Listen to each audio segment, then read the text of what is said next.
사람의 관계는 상대방의 이 반응에 따라서 달라져요. 자신을 향해서 사랑과 관심을 가져줄 때는 자기도 따뜻하게 마음이 열려져요.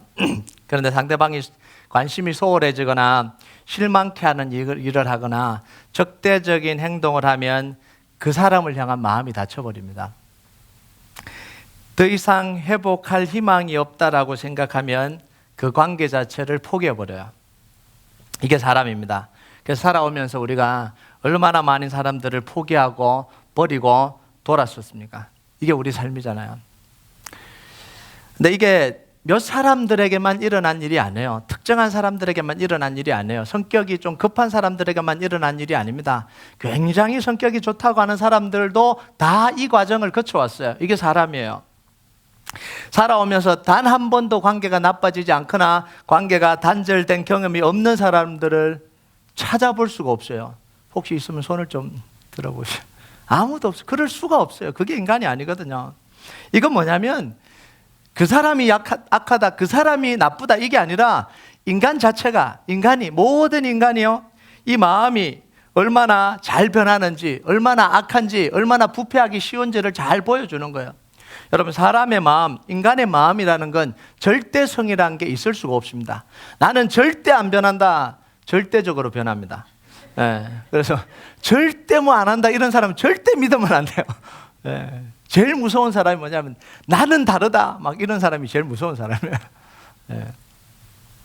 여러분, 적당한 온도와 습도가 주어지면 사과는 썩게 마련입니다. 시간이 지나면 딱 썩어요. 사람도 마찬가지입니다. 인간의 마음에 유혹과 보상이라는 이 조건을 딱 갖춰주면 부패할 수밖에 없는 게 이게 인간의 마음이에요. 여러분, 이런 인간의 마음을 누구보다도 잘 아시는 분이 누구냐면 하나님이에요. 정확하게 꿰뚫어봐요. 사람들은 몰라서 믿기도 하고 몰라서 속기도 하고 몰라서 기대도 하는데 하나님은 그걸 모르는 분이 아니에요. 다 알아요.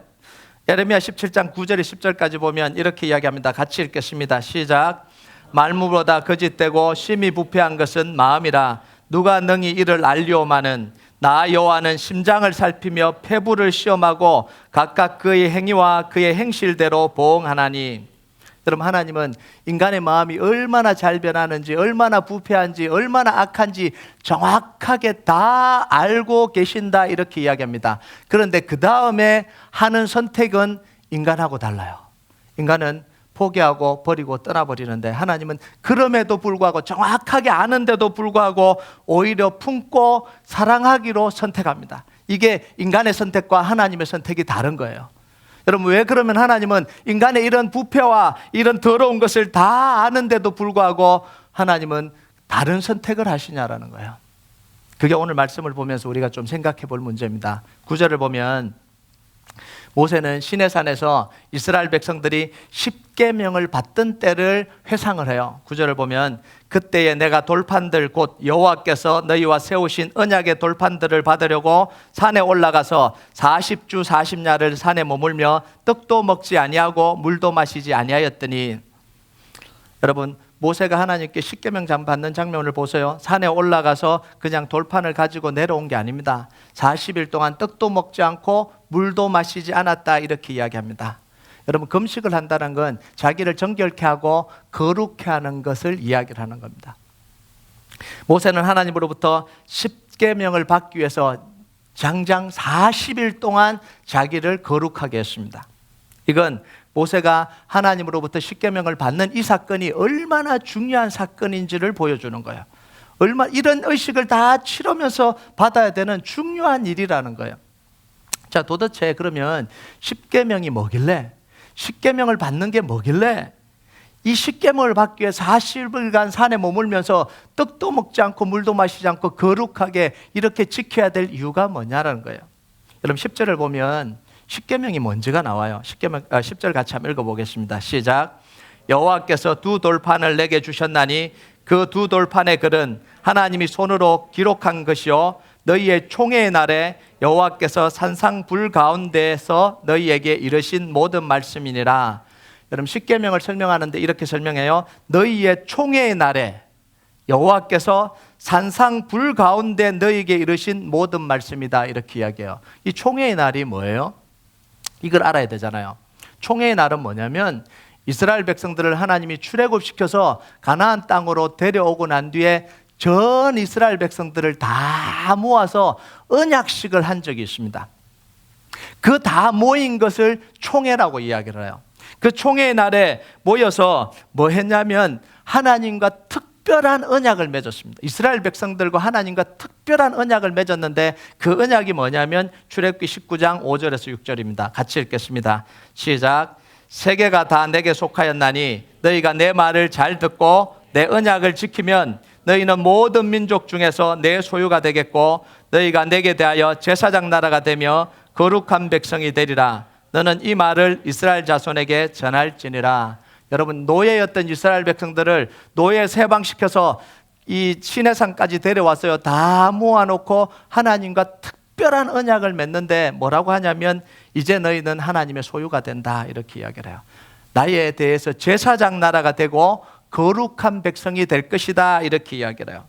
하나님과 이스라엘 백성들에게는 특별한 언약 관계 속으로 들어가는 의식이 뭐냐면 그 바로 총회라는 거예요. 여러분, 이스라엘 백성들은요, 받을 수 없는 은혜잖아요. 노예였잖아요. 이렇게 될 수 없는데 하나님이 일방적으로 불러서 이런 거룩한 언약식을 한 겁니다. 이 언약식은 뭐하고 비슷하냐면 우리라고 이야기를 하면 마치 결혼식과 비슷한 거예요.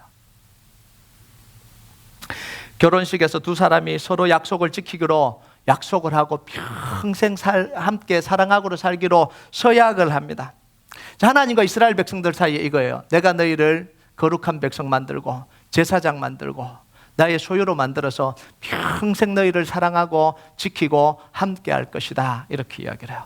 그러니까 이스라엘 백성들이 우리도 그렇게 하겠습니다라고 서로 서약을 한 거예요. 시내산에서요. 그 내용을 간추려서 기록한 게 뭐냐면 십계명이에요. 여러분, 십계명 느낌이 좀 다르죠? 십계명 이거 지켜라 저거 지켜라가 아니에요. 하나님과 특별한 언약을 맺으면서 하나님과 이스라엘 백성들 사이에 언약을 맺은 그 내용을 간추린 게 십계명이에요. 자, 그리고 그러면 하나님이 이 십계명을 친히 돌판에 쓰셨다, 이게 무슨 의미일까요? 친히 하나님이 약속하신 것을 지키겠다고, 신실하게 지키겠다고 뭐 하신 거예요? 하나님 손으로 사인하신 거예요. 직접 사인하신 거예요. 모세는요, 이스라엘 백성들을 대표해서 시내산에서 하나님과 이 계약을 마무리하기 위해서 그곳에서 머물고 있는 상황이에요. 40일을. 얼마나 중요한 순간이에요. 이 순간이요. 모세가 40일 금식할 만하잖아요. 그럼 이제 모세가 그 십계명을 받아서 내려와서 이스라엘 백성들에게 공포하면 이스라엘 백성들은 이제 하나님의 소유가 되고 하나님의 거룩한 백성이 되고 제사장 나라가 되어서 이제는 가나안 땅으로 향해서 진군합니다. 가나안 땅에 들어가서 가나안 땅 정복하고, 그게 뭐예요? 하나님께서 주신 선물이에요. 그 선물을 받아 누리면서 하나님의 백성으로 영원히 살아가는 게, 이게 하나님이 그리신 그림이에요. 결혼하면서 신혼의 그림을 그리듯이 하나님은 이스라엘 백성들과 함께 이렇게 좋은 그림을 다 그리고 있었어요. 그런데 12절에 뭐라고 그래요? 이 그림을 지금 그리고 있는데 12절에 뭐라고 그래요? 12절 같이 한번 볼까요? 시작. 내게 이르시되 일어나 여기서 속히 내려가라. 내가 애굽에서 인도하여 낸 내 백성이 스스로 부패하여 내가 그들에게 명령한 돌을 속히 떠나 자기를 위하여 우상을 부어 만들었느니라. 모세가 시내산에서 하나님과 계약을 마무리하는 이걸 십계명을 받고 있는 사이에 이스라엘 백성들은 뭐 했다고요? 타락해서 금송아지를 만들고 우상 숭배했다, 이런 이야기예요. 여러분, 이때가 광야 생활한 지 한 10년 지났으면 이해도 안 되지만 이해도 될 법도 하고, 20년이 지났으면 이해도 될 법도 합니다. 20년 지나면 권태기 온다 그러죠. 그리고 가나안 땅에 들어갔으면 가서 좀 평안하게 살면 뭔가 좀 또 이해가 되는데, 이때가 언제예요? 출발도 하기 전에, 가나안 땅을 향해서 출발도 하기 전에 하나님을 배신하고 우상 숭배한 거야. 하나님과 맹세한 지 한 달도 지나기 전에요. 그것도 피치 못해서가 아니라 하나님 뭐라 그래요? 내 백성이 스스로 부패하여 그 명령한 도를 속히 떠나 자기를 위해서 우상을 만들었다라는 거예요. 여러분, 이걸 결혼생활로 따지면요, 결혼식을 성대하게 치르고 결혼을 생활을 시작하기도 전에 아내가 다른 남자와 바람이 났다는 거예요. 이걸 어떻게 봐줘요? 결혼식을 다 치르고 남편이 결혼 신고를 하려고 갔다 온 사이에 아내가 다른 남자와 바람을 펴서 있다. 그럼 남자는 어떻게 해야 돼요? 남자들 다 어디 가셨습니까? 남자는 도대체 어떻게 해야 돼요? 14절에 보면 배신한 이스라엘 백성들을 향한 하나님의 반응이 나와요. 14절 같이 한번 읽어볼까요? 시작. 나를 막지 말라. 내가 그들을 멸하여 그들의 이름을 천하에 없애고 너를 그들보다 강대한 나라가 되게 하리라 하시기로. 어디서 많이 들어본 이야기 아닙니까? 나를 막지 말라. 나를 건드리지 말라. 나 화가 나서 지금 안 되니까 나를 지금 잡지 말라는 거예요, 지금. 그러면서 뭐예요? 하나님의 반응은 극심한 분노예요. 철저한 심판이에요. 이스라엘 백성들을 향해 죽음을 선고해 버립니다. 이럴 수는 없다라는 거예요. 여러분, 하나님의 반응이 좀 당황스럽지 않으세요? 우리가 생각하는 하나님의 반응과 좀 다르다고 생각들지 않아요? 하나님은 이때도 괜찮다, 이해한다, 그래도 너희들을 사랑한다 이래야 될 것 같은데 나를 막지 말라, 내가 가서 다 죽여버릴 거야, 이러고 있다는 거예요. 하나님이요. 하나님이 그들의 이름을 천하에서 없애버리겠다는 거예요. 싹 썰어버리겠다는 거예요. 여러분, 기대를 저버리고 하나님의 사랑을 저버리고 하나님을 신의를 저버린 이스라엘을 향해서 하나님은 극심한 분노와 극심한 이 미움과 정오를 표출하시는 거예요. 자, 그러면 우리에게 질문이 들잖아요. 하나님이 이렇게 분노하신다면 하나님이 말하는 사랑은 도대체 뭐냐는 거예요. 우리에게 늘 이야기하는 하나님의 사랑은 뭐냐는 거예요. 하나님은 오래 참으시고 인내하시고 용서하시고 그래도 품어주시는 그 하나님의 사랑은 도대체 뭐냐는 거예요. 그 모습과 오늘 이 하나님의 모습은 너무나 대조적인 모습이에요. 근데 우리가 하나님의 사랑을 오해하고 있기 때문에 그래요.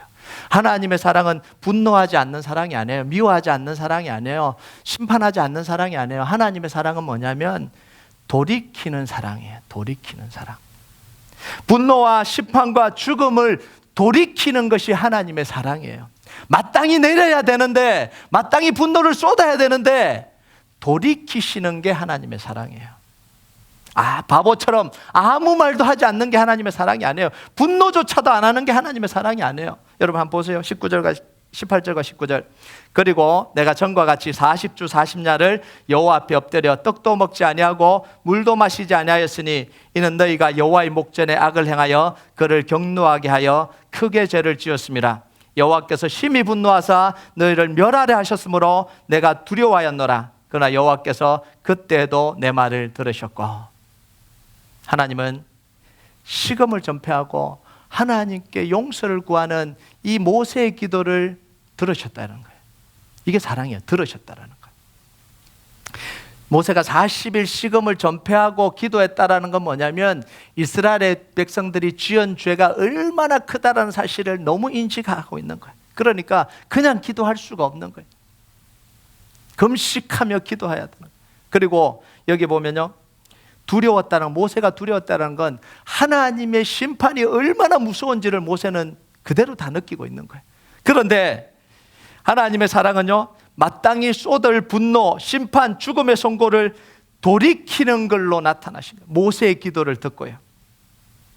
이게 하나님의 사랑이에요. 여러분, 하나님의 사랑은요, 늘 심판을 돌이키는 걸로 나타났습니다. 유월절 사건도 그랬고요, 예수님의 십자가도 그겁니다. 마땅히 쏟아부어야 될 그 심판인데 유월절 양피를 이스라엘 백성들은 바르게 하고 죽음의 사자가 넘어가게 하는 거예요. 돌이키는 거예요. 우리가 마땅히 우리 죄 때문에 죽어야 되는데 하나님은 예수님을 십자가에 다시면서 그 예수님의 십자가 피를 통해서 우리에게 올 이 진노를 돌이키시고 우리에게 생명과 구원의 은혜를 주신 거예요. 이게 하나님 우리에게 베푸신 사랑이에요. 우리가요, 이런 하나님의 사랑을 종종 잘못 적용할 때가 있습니다.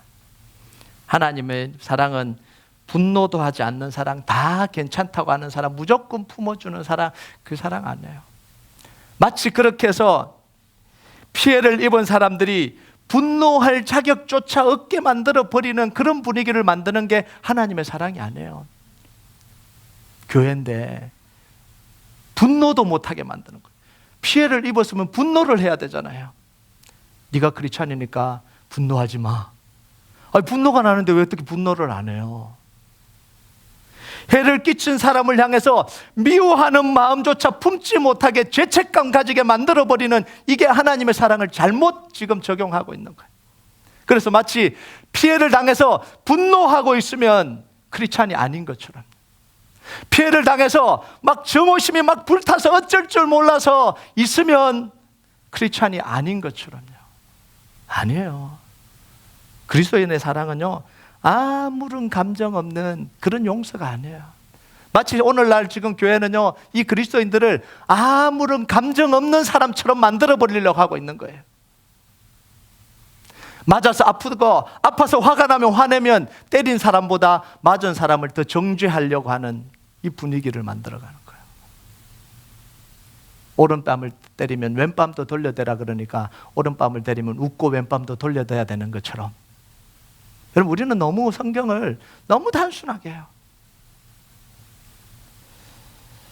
여러분, 하나님의 사랑은 뭐냐면 분노를 하되 분노를 그 대상에게 쏟아 부어 버리지 않는 게 하나님의 사랑이에요. 여러분 잘 들으세요.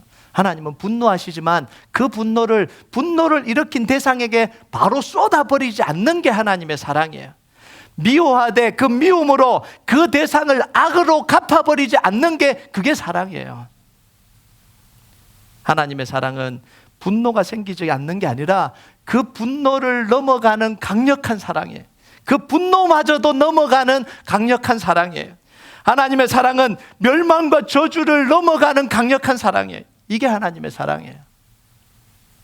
여러분, 하나님의 사랑을 이해하려면 우리는요, 먼저 뭘 이해해야 되냐면 하나님의 분노가 얼마나 무서운지를 먼저 이해를 해야 돼요.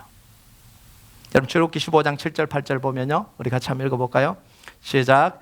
주께서 주의 큰 위엄으로 주를 거스른 자를 엎으시이니다. 주께서 진노를 발하시니 그 진노가 그들을 지푸라기 같이 사르니이다.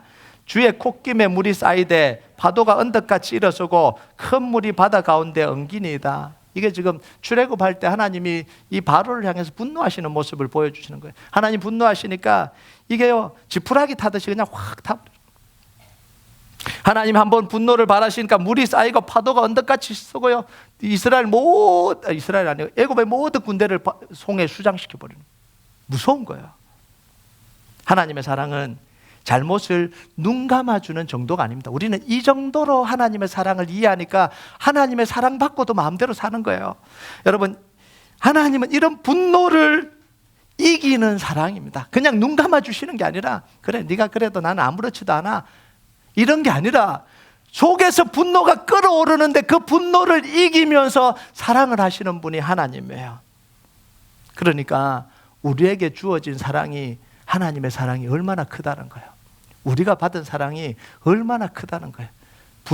분노를 이기고 우리를 사랑하신 분이 하나님이에요. 죄와 저주를 다 이기고 우리를 사랑하시는 분이 하나님이에요. 그래서 그 사랑을 아가서 8장 6절 7절에 이렇게 표현합니다. 같이 읽겠습니다. 시작. 너는 나를 도장같이 마음에 품고 도장같이 팔에 두라. 사랑은 죽음같이 강하고 질투는 소울같이 잔인하며 불길같이 일어나니 그 기세가 여호와의 불과 같으니라. 많은 물도 이 사랑을 끄지 못하겠고 홍수라도 삼키지 못하나니 사람이 그의 온 가산을 다 주고 사랑과 바꾸려 할지라도 오히려 멸시를 받으리라. 여러분, 하나님의 사랑은 치열합니다. 하나님이 우리를 사랑하는 사랑은 나이브하지 않아요. 순진하지 않아요. 치열한 사랑을 하시는 분이 하나님이에요. 하나님 우리를 사랑하는 사랑은요, 이 분노를 이기는 거예요. 분노를. 여기에 뭐라고 이야기를 해요? 질투는 소울같이 잔인한데 그 질투를 이기는 거예요. 그게 사랑이에요.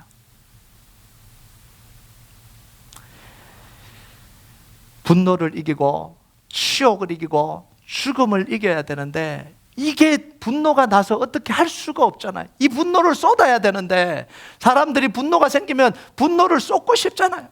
그 사람을 불러서 면전에다가 다 쏟아버리고 싶잖아요. 하나님은 안 그러겠어요. 다 쓸어버리고 싶은 거예요. 그런데 그 분노를 우리에게 쏟을 수 없어서 사랑하는 아들 예수님을 십자가에 매다시면서 그 분노를 이 아들에게 그러면서 우리를 사랑하신 거예요. 분노가 없어서가 아니라. 그러니까 하나님의 사랑은 얼마나 치열한 사랑이에요. 그런데 우리는 이런 치열한 하나님의 사랑을 너무 가볍게 표현해요. 하나님 우리를 사랑하신다, 우리를 용서하신다, 괜찮다, 너무 가볍게 표현해요. 그리고 하나님의 사랑을 너무 자기중심적으로 표현해요. 하나님의 이 분노를 넘어가기 위해서 치열하게 사랑하시는 하나님의 사랑을 안다면 어떻게 이렇게 자기중심적으로 가볍게 표현할 수 있어요? 그럴 수 없어요.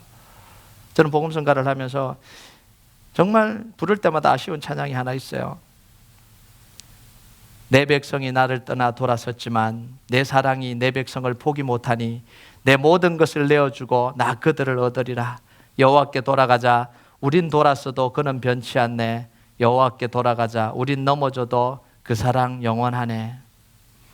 좀 깊어졌으면 좋겠어요. 너무 가벼워요. 우린 넘어져도 하나님 사랑할 거야. 우린 돌았어도 하나님 사랑할 거야. 뭐 해도 사랑할 거야. 여러분 이게요, 호세아서에 기록된 이 말씀이 뭐냐면 하나님이 이스라엘 백성들의 사랑이 얼마나 가벼운지를 말하는 표현이에요. 이걸 그냥 갖다가 옮겨 놓은 거예요. 이 표현을 할 때 하나님 뭐라 그러는데 너희 사랑이, 너희 인애가 쉬 없어지는 구름과 안개 같다, 이렇게 표현하는 거예요. 여러분, 우리가 하나님의 사랑을 알면 우리의 고민도 좀 깊어져야 됩니다. 우리가 그리스도인으로 살아가는 이 고민도 좀 깊어져야 되잖아요. 우리의 말도 좀 깊어져야 돼요. 그냥 내뱉는 말이 아니라 정말 좀 깊어져야 되잖아요. 우리의 삶도 좀 깊어졌으면 좋겠어요. 우리가 이런 하나님의 사랑을 받고 구원 얻었다면 우리의 삶도 그에 맞게 치열하게, 그에 맞게 좀 깊어져야 되잖아요. 여러분, 우리가 누군가를 사랑한다는 건 분노를 마음에 품지 않는 게 아니에요. 분노는 자연스럽게 일어납니다. 여러분 한 대 때려보세요. 화가 나나 안 나나? 자연스럽게 일어납니다. 분노를 일어나야지 일어나는 게 아니라 이게 반사적이에요. 그냥 일어나요. 미움을 마음에 품지 않는 게 아니에요. 우리 안에 일어나는 이 강력한 분노와 죽이고 싶은 마음, 이 미움을 넘어가는 게 그게 사랑이에요. 분노하고 미워하고 힘들어하고 아파하지 않는 게 사랑이 아니라 나는 혼자 있을 때 그 받은 상처 때문에, 받은 아픔 때문에, 받은 괴로움, 미움 때문에 괴로워하고 분노하고 있지만 그 분노를 주님의 사랑으로 넘어가는 게 이게 사랑하는 거예요. 그래서 우리 힘으로 사랑하는 게 아니라 하나님이 주신 그 사랑으로 사랑하는 거예요. 그래서 사랑은 희생이고, 사랑은 용서고, 사랑은 내 자신을 부인하는 거예요. 여러분, 우리 사랑이 하나님의 사랑을 닮았다면 우리 사랑도 치열해야 됩니다. 하나님의 사랑이 치열한데 우리 사랑이 하나님을 닮았다면 우리 사랑도 치열해야 돼요. 포기하고 버리고 돌아서기 위해서 치열한 게 아니라 분노를 이기고 미움을 이기고 한 영혼을 얻기 위해서 치열해져야 된다는 거예요. 여러분, 여러분의 사랑이 버리기 위해서 치열한 것이 아니라 얻기 위해서 치열해지기를 주님의 이름으로 축복합니다. 여러분, 오늘날 우리 그리스도인들 현대요, 버리기 위해서 치열해요, 사랑을. 오늘 말씀을 보면 이스라엘 백성들에게 부어질 분노를 막아선 사람이 있어요. 그게 누구냐면 모세예요. 자시비를 식음을 전폐하며 이스라엘 백성들을 위해서 간구합니다. 여러분, 하나님도 화가 났지만 누구도 화가 났겠어요? 모세도 지금 화가 난 거예요. 이 밑에서 이 짓을 하고 있는 이스라엘 백성들을 보니까 화가 치밀어 오르는 거예요. 그런데 이 모세가 뭘 해요? 식음을 전폐하고 이 하나님의 분노가 이스라엘 백성들에게 부어지지 않기 위해서 그 하나님의 분노를 가로막고 기도하고 있는 거예요. 이걸 중보자라고 이야기합니다. 중보기도자예요. 여러분, 하나님의 사랑에는 늘 중보자가 등장합니다. 참 신기하죠? 성경에 보면 하나님의 사랑이 부어질 때는 늘 중보자가 등장을 해요. 그냥 부어질 때도 있지만 대부분 다 중보자가 있어요. 모세는 40년간 이스라엘 백성들의 중보자가 되어서 하나님의 진노를 막아서는 역할을 했습니다. 여러분, 하나님이 이스라엘 백성들을 다 썰어버리겠다고 했던 적이 이때만 있는 게 아니에요. 광야 40년을 지나면서 수없이 반복되는 그런 하나님의 분노를 모세가 다 막았었어요. 그러면서 하나님이 진노하고 분노하실 때마다 회막으로 들어가서 엎드려서 하나님께 간구했습니다. 하나님이 구원한 백성 아닙니까? 하나님이 죽이시면 어떡합니까? 그러면서 이 이스라엘 백성들을 안고 기도한 거예요. 여러분, 우리 인생을 살아갈 때 우리에게는 누가 계시냐면 우리의 중보자 되신 예수님이 계시는 거예요. 십자가에서 우리에게 쏟아질 모든 진노를 다 담당하시고요. 그것뿐만 아니라 승천하셔서 하나님 보좌 우편에 계시면서 우리에게 쏟아 부어질 그 분노를 막으시고 우리를 위해서 하나님께 친히 간구하시는 분이 누구냐면 우리 예수님이에요. 히브리서 4장 14절 15절 한번 볼까요? 같이 읽겠습니다. 시작. 그러므로 우리에게 큰 대제사장이 계시니 성천하시니 곧 하나님의 아들 예수시라. 우리가 믿는 도리를 굳게 잡을지어다. 우리에게 있는 대제사장은 우리의 연약함을 동정하지 못할 리가 아니요 모든 일에 우리와 똑같이 시험을 받으시노로되 죄는 없으시느라. 하나님, 우리가 살아갈 수 있는 이유는 뭐냐면 우리가 어렵게 살아서가 아니에요. 오늘도 우리를 위해서 우리의 체질을 알고 우리의 약함을 알고 우리의 고통을 알고 시험을 알고 분노를 아는 그 예수님이 하나님 우편에 서서 우리를 위해서 중보하고 계시기 때문에 그런 거예요. 여러분, 우리가 그리스도의 사랑을 받은 사람이라면 우리가 이제는 중보자가 되어야 되는 거야. 가정을 위한 여러분이 가정의 중보자가 되어야 됩니다. 교회를 위한 교회의 중보자가 되어야 되고요. 나라를 위한 나라의 중보자가 되어야 됩니다.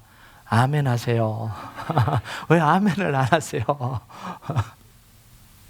여러분, 우리 교회도요 세워진 중보팀이 두 팀이 있어요. 하나는 1부 예배 끝나고 2부 예배 드리기 전에 예배를 위해서 중보하고 있습니다. 모르는 분들도 많을 텐데요, 우리는 2부 예배는 그분들의 빛을 지고 있는 거예요.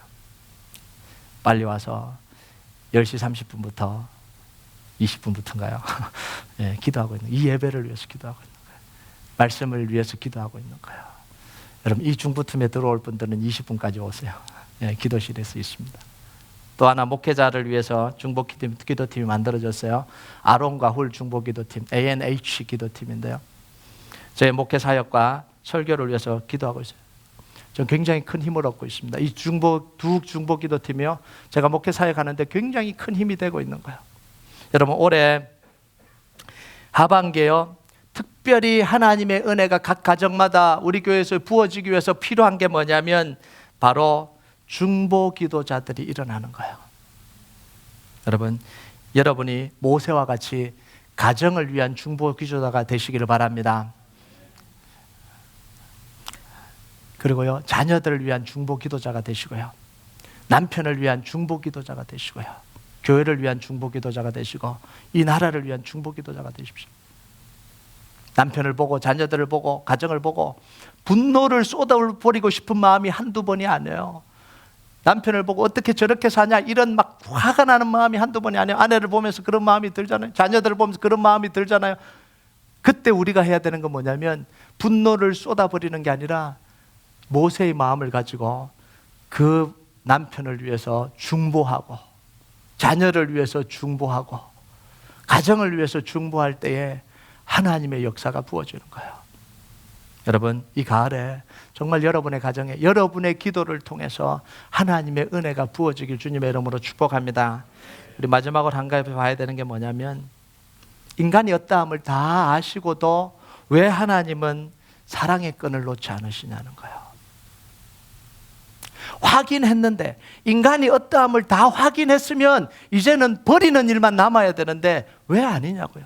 여러분, 사람들은 그렇거든요. 기대하다가 아닌 거 확인되는 순간 끊어버리는 게 사람이잖아요.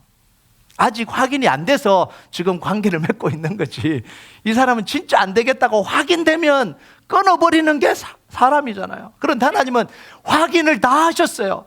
죄투성이고 이제는 기대할 것도 없고 아무런 적이 없다라고 확인을 다 하셨어요. 그런데 선택은 끊어버리는 게 아니라 사랑으로 붙들고 계시는 거예요. 왜냐하면 하나님이 놓으면 끝이니까요. 인생은 하나님이 놓으면 끝이에요. 사람이 놓으면 살 수 있고 사람에게 버림받아도 살 수 있어요. 그런데 하나님께 버림받으면 인생은 끝이에요. 그래서 하나님 놓을 수가 없는 거예요. 우리 인생을 놓을 수가 없어요. 또 하나는 하나님이 우리를 향해서 계속해서 기대를 거두지 않는 이유는 뭐냐면 우리가 기대할 만하기 때문이 아니에요. 우리가 신뢰할 만하기 때문이 아니에요. 기다려주면 뭔가 바뀔 만한 여지가 있기 때문이 아니에요. 하나님의 사랑의 완전성 때문에 그런 거예요. 우리가 기대할 게 있는 게 아니라 하나님의 복음이 완전하기 때문에 그래요. 십자가의 능력이 완전하기 때문에 그래요. 말씀의 능력이 완전하기 때문에 그래요. 그 말씀이 우리에게 심겨지면 그 말씀에 기대가 있는 거예요. 그 십자가의 능력에 기대가 있는 거예요. 우리에게 기대가 있는 게 아니라. 그래서 오늘도 우리에게 하나님은 복음을 선포하시는 거고요, 말씀을 심으시는 거고요, 완전한 사랑을 우리에게 주고 계시는 거예요. 언젠가는 우리가 뭔가 노력해서 변화되는 게 아니라 우리 안에 심겨진 하나님의 사랑, 우리 안에 심겨진 십자가의 은혜, 우리 안에 심겨진 말씀의 능력이 언젠가는 능력으로 드러날 걸 기대하시기 때문에 그래요. 여러분, 우리가 해야 되는 게 이겁니다. 그 사람을 기대해서가 아니라 우리가 전하는 복음을 믿기 때문에 그래요.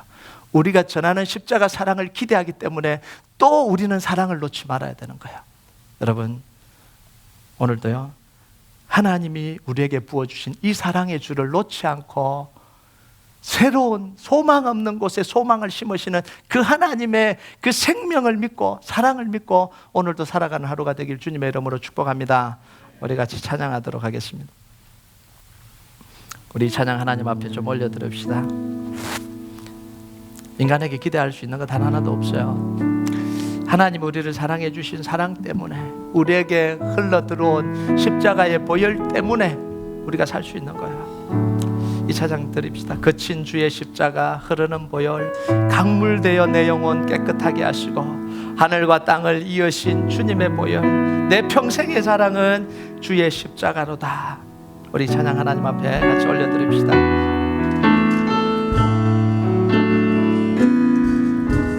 거친 주의 십자가 흐르는 보혈, 강물되어 내 영혼, 강물되어 내 영혼 깨끗하게 하시고 하늘과 땅을 이으신 주님의 보혈,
주